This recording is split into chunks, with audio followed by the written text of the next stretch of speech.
Welcome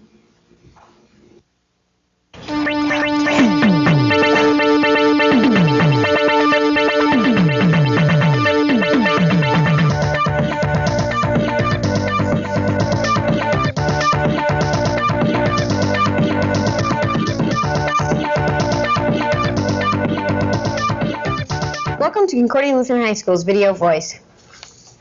Tomorrow, the student body doesn't have school due to Concordia Day. Concordia Day is a visitation day for area 8th graders in the surrounding Lutheran schools. Some public school students also attend. The 8th graders get a taste of what high school is like as they spend 15 minutes class periods in music, art, foreign language, home economics, a combination of sciences, and JROTC. They are also entertained by the cheerleaders, pom-poms, band, and view a small portion of the fall play. This tour wouldn't be complete without a sampling of the school lunch. Rumor has it this might be the best food they will ever experience in their 4 years at Concordia. On November 1st, 21 journalism students walked through the Gateway of the West as they stepped off their plane in St. Louis. The group spent 5 days in the city as they participated in the Journalism Education Association and National Scholastic Press Association National Convention. Although their days were full of workshops on subjects such as interviewing, photography, and design, the students managed to find time to see some of the local sites, like the famous St. Louis Arch, and probably their favorite, the 1227th Street nightclub for teens, where most of the members spent their Saturday night. The scene at the end of the trip was that of 21 extremely tired journalists, but they all agreed that their trip had been, quote, a blast. Last weekend, the Concordia Educational Foundation celebrated its 30th anniversary with a dinner in the gymnasium. The featured speaker was Reverend Charles Mueller. CEF was founded in 1959 to help students who could not afford the cost of Concordia's tuition. Over the past 30 years, CEF has provided over 2,000 student scholarships worth over $370,000. CEF has also donated money to support teacher salary and building expansions. The art department will be offering a new art course next year called Commercial Art. This course is designed for students who want to study art for use rather than purpose. It will also familiarize the student with a wide variety of career options in the art field. Some of these areas will be covered that are layout, magazine and book illustration, and stationery and greeting card design. For further information, see Mrs. Grossman in the art room sometime this week. The Concordia Peer Counseling Program is on its way for the 1989-90 school year. Students in the 10th through 12th grade are trained in communication skills during the summer months. For the upcoming school year, the Peer Counseling Center opened October 23rd. It is available so that a counselor is in the room every hour if possible. Its purpose is that a student can share their problems with another student rather than an adult. The center is located in the former religion office between the clinic and the student lounge. If you would like to see a peer counselor, just ask your teacher for a pass. Reporting on Concordia High spring trip is Jackie Springer. The students at Concordia have an opportunity to go to Washington, D.C. over spring break. Mr. Ewell, one of the tour directors, has more information. Okay, the Social Studies Department of Concordia High School is sponsoring a spring vacation trip to Washington, D.C. The tentative dates are March 31st through April 4th. The cost is $278. Now, this includes the bus transportation out and back, all meals except the 3 meals on the way out, as well as luxury hotel accommodations at one of the suburban Washington hotels. Along the way, we'll stop at Gettysburg. We'll also see Mount Vernon, George Washington's home, as well as all the major sites of Washington, including the White House, the Capitol, the Monument, the Archives, the Smithsonian, and other events as well. This is all contingent on us getting at least 35 students to go, and I believe that we will. If we have enough, possibly we can even take 2 bus loads. This is open freshmen through seniors, and we really think this will be a neat experience, and we're looking forward to going. Coming up after these messages will be the sports, so stay tuned.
In this year's fall play, a mother, a statistician, a pilot, a fairy, a bunch of savages, an old actress, and a one-eyed bear make up an extremely marvelous comedy. So come and see the show November 10th and 11th at 8 and November 12th at 2. Tickets are $2 for students and $3 for adults. Now we go to Greg Markham with the sports. Thank you, Jennifer. Last Sunday was the fall sports banquet. Along with great food, teams handed out their individual awards for that sport. The athletes put in a great number of hours and hard work to get these awards. Each sport hands out special awards to show dedication and willpower of the athletes. Senior Laura Miller and Allison Stock were recognized for lettering all 4 years in cross country. Congratulations to all who participated. Winter is coming, and so are winter sports. One of the sports is girls gymnastics. The girls have started conditioning for their season. They are lifting, running, stretching, and training for their upcoming meet against Snyder on January 4th. Their new head coach, Rhonda Schrader, will be in control for this season, replacing last year's head coach, Vicki Wright, who moved to Indianapolis last summer. Rhonda has been assistant coach for the last 2 years. She is excited about her new position. The boys' freshman basketball team starts their season next Tuesday against Belmont. The game is at Belmont and starts at 6:30 p.m. This is their first game of the season. Good luck. It's time for boys soccer, and here's our Chet Jenkins with the report.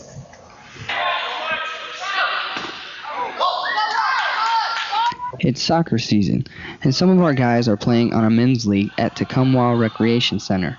The guys are mostly A-team players. They are playing in the league to get more practice together. Most of their games are at 9:30 p.m. on Mondays. They play indoor during the winter in preparation for their spring season.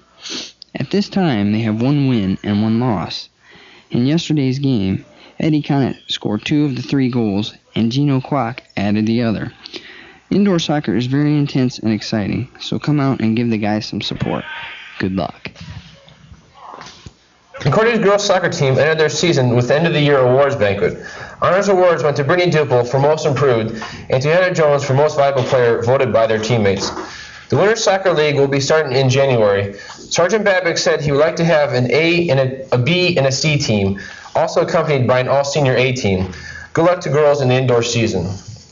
That's all for sports. Jen? Thanks, Greg. Let's take a look at Concordia's coming attractions.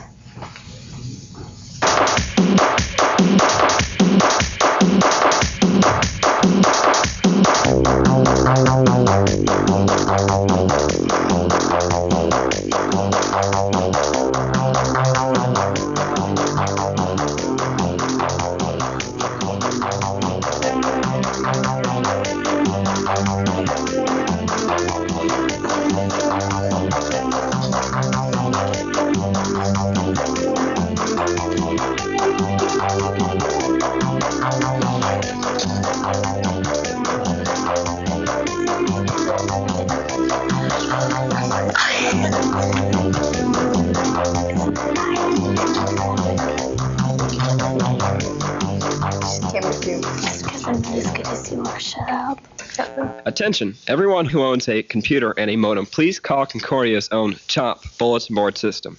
The number for CHOMP is 483-1104. The baud rate of the modem is 300 through 1200 baud. Please call between the hours of 4:30 p.m. to 7:30 a.m. We have a large library of files that are free to download. Also, a large selection for messages and private electronic mail, plus game reviews, travel tips, movie reviews, and much, much more. Call today. Leadership, as defined by the Junior Reserve Officer Training Corps, is the ability to influence others to reach a common goal. As a JROTC officer, as well as Concordia Lutheran Student Council president, I am often faced with various decisions that need to be made. The skills I learned through JROTC are helpful in school, but also out of school. You see, I am also the quarterback for the varsity football team, which gives me the opportunity to demonstrate these skills. You too can gain the experience needed to be a leader through JROTC. ROTC also offers many extracurricular activities, such as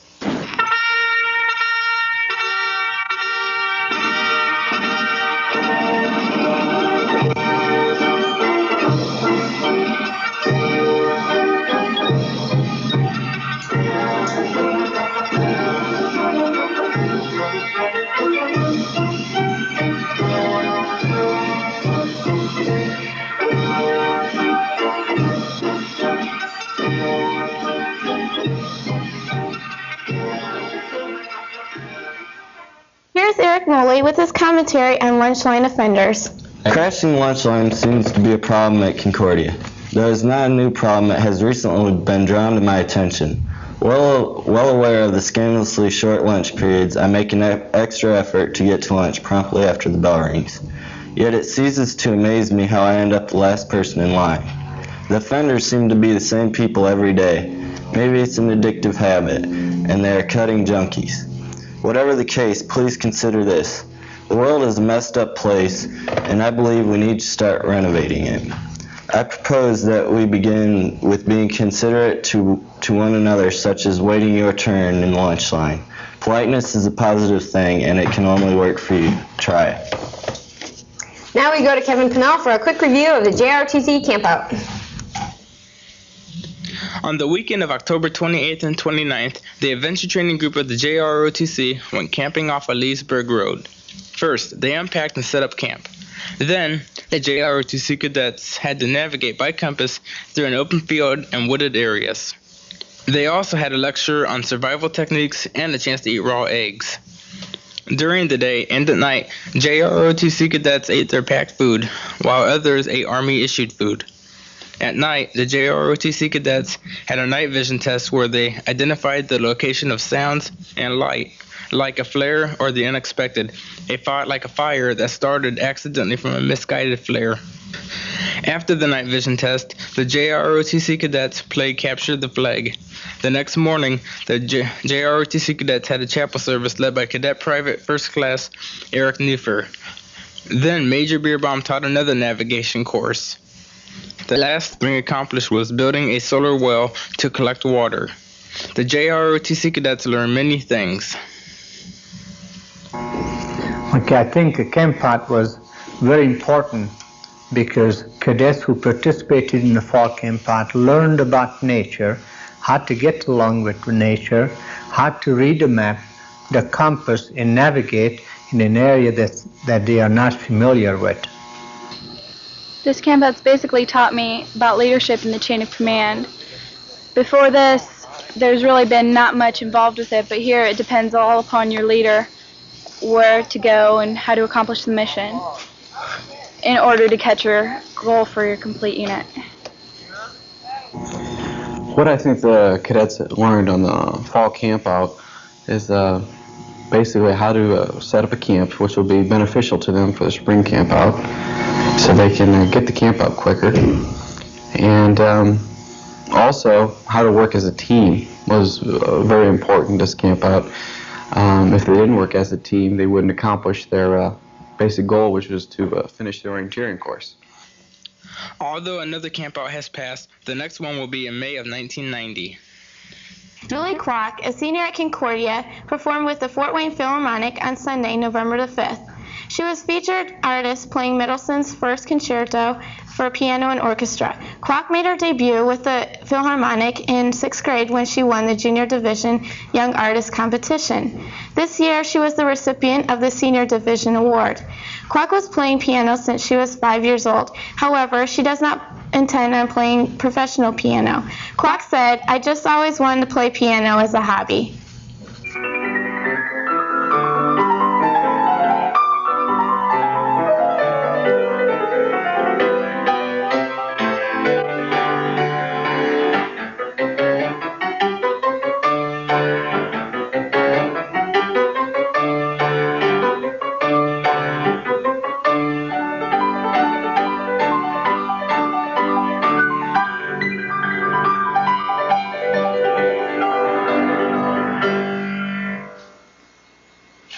That's it for today. Thanks for joining us. We'll be back next week with another edition of the Video Voice.